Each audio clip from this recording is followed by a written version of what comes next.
अॻूणे वॾे वज़ीर ارباب غلام रहीम वज़ीर आज़म इमरान ख़ान जे कराची में अंदरूनी सिंध जा माण्हू अची हुकुमरानी करण वारे बयान खे गैर सियासी करार ॾींदे चयो आहे त वज़ीर आज़म जे बयान तासुब ते ॿधल आहे। अहिड़ियुनि ॻाल्हियुनि सां नफ़रतूं पैदा थींदियूं।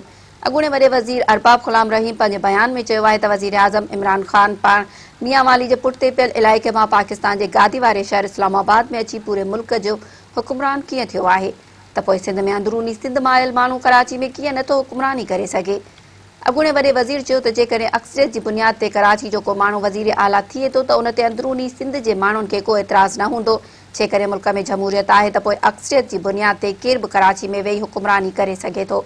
ارباب غلام रहीम चयो त इमरान ख़ान जी अहिड़े क़िस्म जी सोच हिकु तंग नज़री आहे। असल मसइलो बहितर हुकुमरानी जो आहे, न वरी अंदरूनी सिंध ऐं कराची जो आहे। जेकॾहिं को सुठो हुकुमरान हूंदो त हिकु ई वक़्तु ॿहिराणियुनि ऐं शहरनि में तरक़ी थी सघे थी।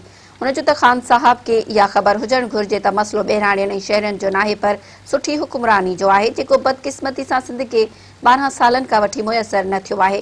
अहिड़ो बयान ॾियणु चूंडियल वज़ीर आज़म खे जोगाइनि नथा। अहिड़े बयान सां सिंध में नफ़रतूं पैदा थींदियूं।